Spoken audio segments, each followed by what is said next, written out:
think we're good. Hey, hi. Greetings, fellow survivors.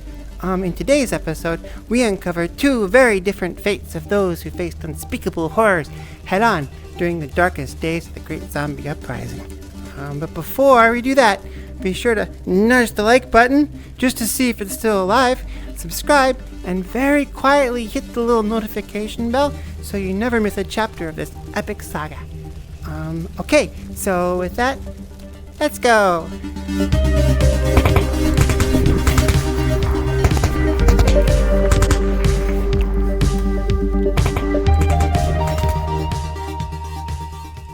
This is one of those stories where nobody was there to see really what happened, but you can kind of guess based on the way things are found.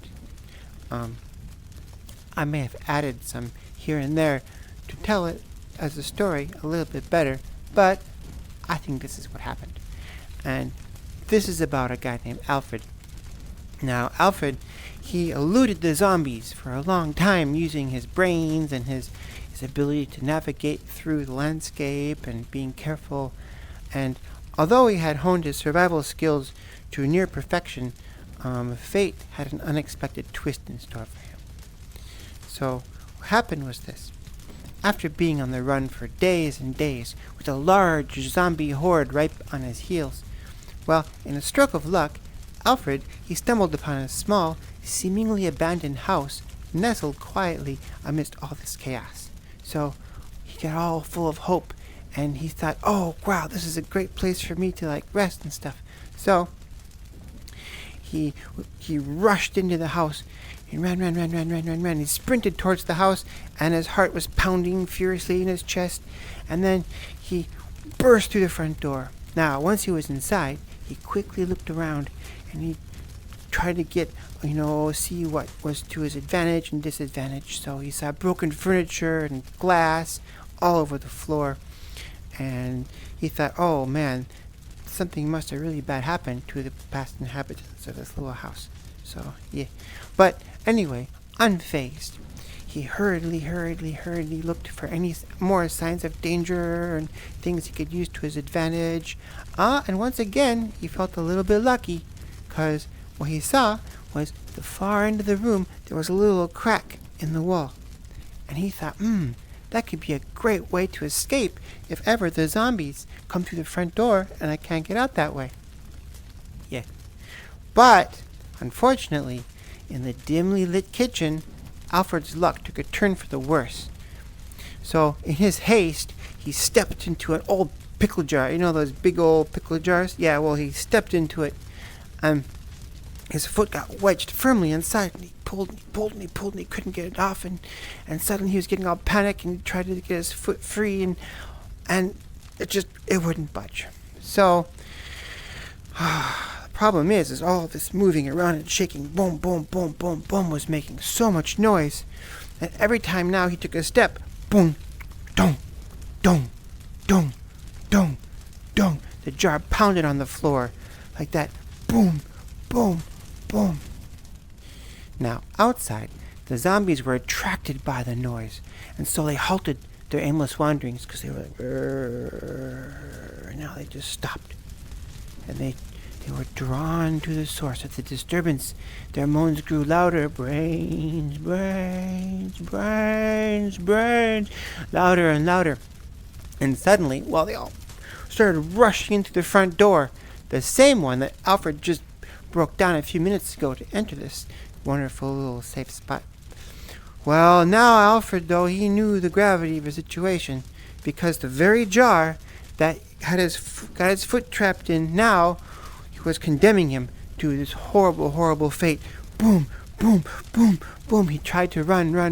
Boom, boom, boom. The jar still clinging stubbornly to his foot and telling the zombies exactly where he was. So his eyes, he was looking around way out of the house, and suddenly he remembered the crack in the wall. Boom, boom, boom. He tried to make to the crack. But to his dismay, what once seemed wide enough to slip through completely now appeared impossibly narrow, because while he could slip his body through, guess the jar refused to go through. So he had his jar with his foot in it on one side of the crack, and the rest of his body was on the outside of the crack, trying to push himself through. And as the horde of zombies pressed closer, their horrible breath filling the air, Alfred's last glimmer of hope began to fade. Because, struggling against his predicament, he tugged at his trapped foot with all of his might. But it was futile. The big pickle jar held its ground, imprisoning his foot within the house that had initially seemed like salvation and a place to rest.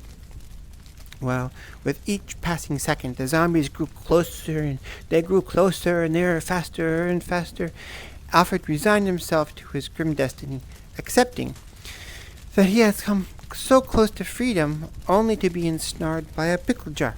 The zombies lunged forward, their gnarled hands tearing into his flesh as he became another unfortunate victim of the apocalypse. And so, Alfred's story came to a close, and in an abrupt and tragic way. Now, it is a cautionary tale of how a single misstep, a jar in the wrong place, the wrong time, had literally sealed his fate and thwarted his efforts to escape the clutches of the undead. So, in a world overrun by zombies, even the smallest, most seemingly inconsequential obstacles could prove fatal.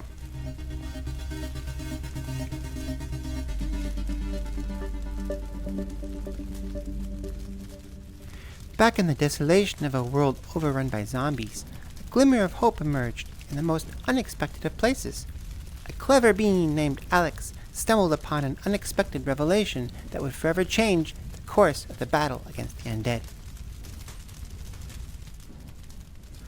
As chaos reigned and civilization was all but gone, Alex found himself fleeing from a relentless horde of zombies that seemed determined to get him. Fear and adrenaline ran through his body, driving him to seek refuge in a nearby forest. Panting heavily, he scrambled up a sturdy tree, thinking how lucky he was that it was right there. From his vantage point, worried that maybe he was still not quite high enough, Alex watched the horde's pursuit getting closer and closer and closer to him, and he was trying to quiet his breathing and stay as still as possible in the tree. But to his astonishment, however, he noticed something.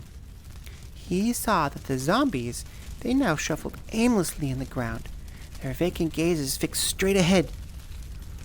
Well, what Alex saw was that they showed no inclination to look up or to climb into the trees. It was as if their very existence was forever bound to the earth beneath their decaying feet. So, armed with this knowledge, Alex, he got understandably really excited. He of course realized that this discovery could quite possibly be the key to turning the tide against the undead. And so, filled with newfound ideas and purpose, once the coast was clear, he descended from the tree, his mind just full of things to do. Well, word of Alex's revelation spread like wildfire. You know this because you probably heard this story a million times already, but yeah, it spread like wildfire among the scattered pockets of survivors. People began to experiment with his newfound knowledge, employing trees as sanctuaries against the relentless hordes. Forests and parks became safe zones where families huddled together in the treetops, out of the reach of the undead's clutches. The discovery brought about a big shift in the dynamics of the zombie apocalypse. Armed with this knowledge, survivors ventured out to rebuild society, working tirelessly to clear the cities and towns of the undead. Barricades were erected, connected by a network of rope bridges that crisscrossed the once bustling streets. In the elevated safety of these makeshift high-sky pathways, humanity began to flourish once more. With time, new strategies evolved. Resourceful individuals erected huge, towering watchtowers, offering panoramic views of the surrounding areas. And armed with ranged weapons, they picked off the struggling zombies, further thinning their numbers. Well, as everybody grew bolder, they ventured beyond their treetops and to scavenge for supplies, fortify their positions, and connect with other survivor communities. The once lost art of architecture and engineering were revived, adapted to suit the needs of a society that now lived in the skies. Skywalks linked buildings, forming intricate webs that allowed survivors to traverse the cityscape unimpeded by the undead below. These elevated paths became symbols of human resilience, a testament to their spirit in the face of adversity. As the years passed, humanity not only survived, but thrived. The knowledge that zombies could not climb trees or look up became ingrained in the collective consciousness, passed down through generations. It became the foundation of a rebuilt society, a reminder that innovation, adaptability, and unity could overcome even the most formidable threats. The world that emerged from the ashes of the zombie apocalypse was a testament to the resilience and ingenuity of people. Though forever marked by the horrors that they had endured, the survivors found a way to live, not just in fear, but in defiance. And it all began with one individual's revelation that the undead could never rise to meet them in the sky. Well, that's all I think for tonight. I hope these stories have sparked your imagination and reminded you that even in the realm of the undead, fear can both thrill and captivate. If you haven't already, make sure to subscribe to our channel and stay tuned for more epic zombie tales. And don't forget to, very quietly, hit the little notification bell so you never miss out on the latest stories. So, until then, stay spooky and keep safe. Bye-bye.